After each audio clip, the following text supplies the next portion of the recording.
Muito bem, meus irmãos, minhas irmãs, neste momento celebramos o segundo domingo da Páscoa. Palavra que deve entrar dentro do nosso ouvido, escorregar lá para as profundezas do nosso ser. Jesus ressuscitou, está vivo no nosso meio. As palavras de Jesus, os gestos de Jesus, foram só gestos de delicadeza. Todas as palavras de Jesus, força, carinhosa, cordial. Subo para o meu Pai e vosso Pai, Maria. Vai dizer para os meus irmãos que eu os aguardo na Galileia. A Galileia não é um lugar geográfico, mas a Galileia é um lugar em nós mesmos, é o nosso primeiro amor. E é lá que nós temos que encontrar com aquele que habita dentro do nosso coração.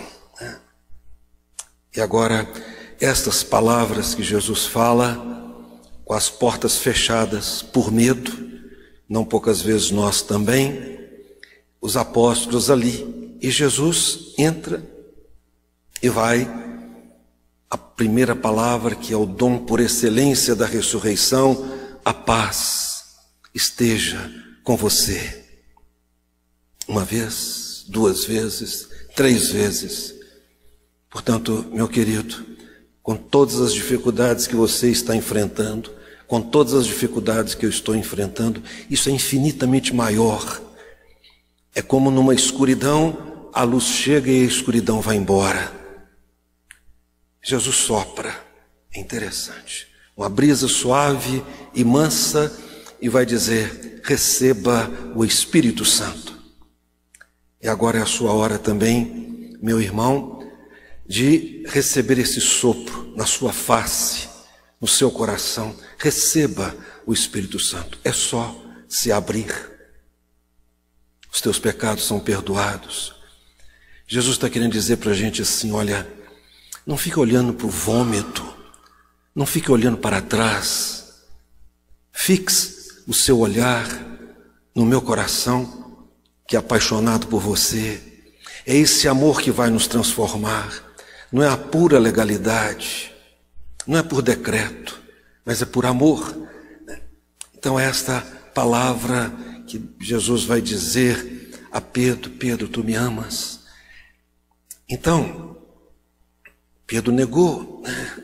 Agora, graças a Deus, que ele não ficou remoendo a negação dele. Sacudiu a poeira, deu a volta por cima e partiu para poder ser um irradiador da presença. É isso que você tem que fazer, é isso que eu tenho que fazer, é isso que nós temos que fazer.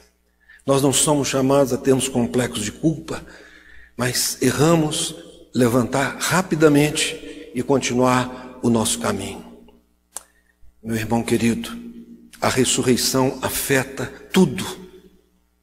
A ressurreição é uma realidade invisível que afeta a nossa vontade, afeta o nosso coração, afeta a nossa mente, afeta a nossa inteligência, afeta o nosso sentimento, afeta os nossos relacionamentos sociais. Então é esta a experiência que é como um Big Bang, que aquela explosão e o túmulo não podia conter tanta vida e por isso ele não podia permanecer na morte. Por isso explodiu. Por isso essa energia do ressuscitado chegou em todo o universo e que chega principalmente a cada ser humano. Então é essa realidade. É mais ou menos como o coronavírus, que a gente pode ser contaminado por ele, mas tem um contraponto, que o amor de Deus deixarmos contaminar por este amor e nunca mais seremos curados, nunca mais. Então é esse momento que a vida vai destravando. A ressurreição vem para isso como uma unção que destrava a nossa vida. Ela vai se tornando mais leve, menos pesada. ela vai se tornando mais criativa, ela vai se tornando mais profunda, ela vai se tornando mais densa, né? Então, nós somos convidados a isso. E quanto mais profunda for a experiência do amor do ressuscitado, mais profunda será a ternura dentro de nós. Porque senão, meu irmão, nós ficamos igualzinho no Antigo Testamento, olho por olho, dente por dente. Nós temos que sair disso, né? Nós estamos aprendendo muitas coisas nesse momento, me desculpa aqui a expressão, paradoxal que nós vivemos, né? Mas somos convidados a isso, né? A perceber que essa experiência que nós fazemos, ela é fundamental. Eu tenho que tomar consciência de que eu sou morada daquele que é a razão e o sentido das nossas vidas, meus irmãos. Então, o vencedor da morte, podemos dizer assim, que Jesus ele é aquele que venceu a morte e que veio nos trazer vida e vida em abundância. Ele não abandona o que é terreno, ele não abandona a fragilidade, ele não abandona a pequenez, ele não abandona a vulnerabilidade. Esse gesto dele, desculpa aqui a expressão, que talvez não seja das melhores, mas Jesus tem um certo orgulho da ferida. Mostra a ferida da mão, mostra a ferida do lado. Então, é um gesto extremamente interessante, rico, para poder dizer que o crucificado é o mesmo, é o ressuscitado. Então não é um que foi crucificado e outro que é ressuscitado. Não. Jesus está querendo dizer para nós: olha, meu querido, eu dei a minha vida por você, agora sou eu que ressuscitei e que vou ressuscitar você. Essa é a nossa experiência, a nossa esperança, né? Então, nós trazemos certas feridas dentro de nós também, que elas às vezes estão sangrando, veias dentro de nós, que não poucas vezes essas veias estão esclerosadas, as nossas portas às vezes se tornam fechadas, né? Em que, por causa do medo, por causa da solidão, por causa da dor, por causa do confinamento. Quando eu vejo as irmãs do Carmelo confinadas, ali, confinadas. Sabe por quê? Porque elas perderam o medo delas mesmas. Quando nós perdemos o medo de nós mesmos, nós não temos medo da quarentena. Então, por isso nós precisamos de trabalhar com a gente. É o grande momento para que eu possa me enfrentar, se eu puder dizer essa expressão, para que eu possa me acolher como eu sou, para que eu possa me amar. É isso mesmo, para que eu possa amar os outros. Então, eu tenho que tentar trabalhar essas questões porque muitas e muitas vezes eu estou presente com o meu corpo, mas eu estou sem a minha alma. Vai dizer a música popular brasileira, né? O corpo, ele pede um pouco mais de alma. E tem toda a razão. Porque muitas e muitas vezes nós vemos, mas não enxergamos. Vemos, mas não enxergamos. O Padre Raniero Catalamesa dizendo que essa coronavírus veio para nos dar uma mexida conosco e para tirar de nós o delírio da onipotência. Essa palavra é forte e é importante.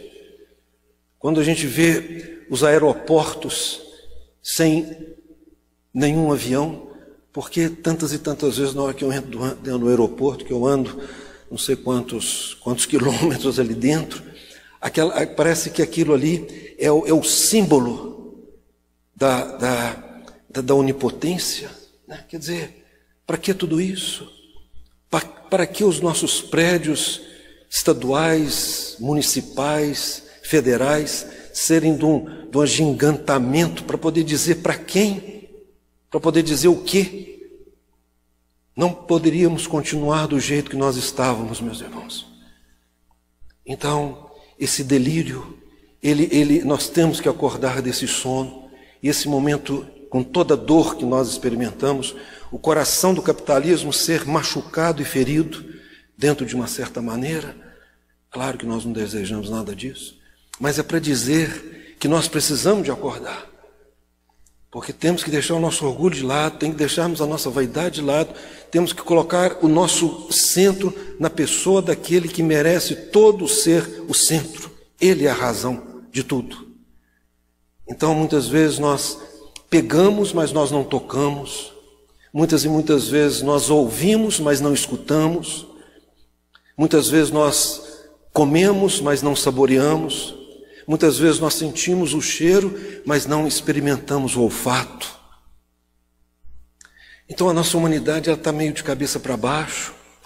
E é o grande momento pascal para que a gente possa vivenciar de uma maneira profunda a nossa própria vida humana. Porque Jesus foi tão homem, mas tão homem, mas tão homem que só podia ser Deus. Então não existe nada errado na nossa humanidade. Existe a forma como nós vemos a nossa humanidade. E a Páscoa é para isso, para morrer tudo que deve morrer e viver tudo aquilo que deve ser vivido. Tomé é o nosso representante. Tomé é o representante da humanidade ferida, muito parecido conosco e nós muito parecidos com ele, né? A morte de Jesus feriu profundamente o coração de Tomé, né? Ele não estava muito afim de fazer uma outra experiência de decepção. Ele não estava disposto a alimentar mais uma esperança, porque ele estava com muito medo de não dar certo, né? Então é assim, né? Nós temos que, apesar de tudo, nós continuarmos a nossa travessia, acordar do nosso sono, levantar o mais rápido que possível, caiu, não ficar murmurando, ficar chateado porque caiu, levante. Essa é a força que a Páscoa vem trazer para nós, é a energia do ressuscitado que faz de nós criaturas novas. E o mais interessante disso tudo é que a fé, ela tem tudo a ver com fragilidade. Isso é que é o mais interessante. Às vezes nós esperamos dos outros, de nós mesmos, uma perfeição. Nosso caminho não é a perfeição. Nosso caminho é a santidade. É deixar o Espírito realizar a santificação em nós. Então a fé, ela necessariamente tem que haver com fragilidade, porque ela não é conceitual, ela é existencial, é um caminho, é uma peregrinação. Então nós somos aí, para a gente poder perceber, se os apóstolos fossem tirar atestado de bons antecedentes, pode ser que nenhum tiraria esse atestado. Porque eram pessoas da fragilidade. Pedro, Tiago, João, homens pescadores na simplicidade do cotidiano, assim como você, como eu, como todos nós. Então agora é a nossa hora de nós aliviarmos as feridas da humanidade, né? Percebermos o mínimo que a gente pode fazer. Olha, o que eu posso ajudar? Às vezes uma pessoa, às vezes um grupo, às vezes uma situação de rua, às vezes. Você vai se sentir tocado pelo Espírito para perceber o que você pode fazer pela humanidade ferida. E está na hora, né? Para sermos filhos da ressurreição, é necessário com que nós tenhamos tudo isso que Jesus fez. Bondade, misericórdia, delicadeza, perceber a dor do outro. Tomé poderia ter entrado muito bem num beco sem saída. Ele é muito parecido conosco. É o nosso racionalismo. Então, às vezes uma pessoa olha para nós com um olhar meio diferente. Ela está olhando para mim, também pudera, porque aquele dia ela ficou chateada comigo. E aí nós vamos racionalizando determinadas coisas e que chegamos a um beco sem saída. E nós colocamos um título para aquela pessoa e colocamos lá na nossa despensa, assim como nós temos arroz, feijão, fubá, aquela lata nunca vai ser colocada outra coisa a não ser aquilo. Então, às vezes, a gente rotula as pessoas e nós estamos na hora, meu irmão, minha irmã, de nós ampliarmos a nossa fé, né? Foi o que Tomé fez. Deixar um pouco o nosso racionalismo, a nossa tendência de um racionalismo que nos fecha e que nos tranca, para uma amplitude da fé, de acreditar que para Deus nada é impossível, né? Todas as duas leituras, seria tão bom se a gente pudesse navegar um pouquinho por essas águas, mas o tempo já vai adiantado, né? Nós nascemos de novo para uma esperança nova, né? A cada dia, nascemos de novo para uma esperança nova. E vamos vencer esse momento na graça de Deus, não nós, mas juntos, como um grande corpo que nós somos, tendo Cristo cabeça, e que ao mesmo tempo nós possamos aprender com esse momento que nós estamos vivendo. Então, que nós depositemos a nossa fé naquele que é o Senhor de nossas vidas.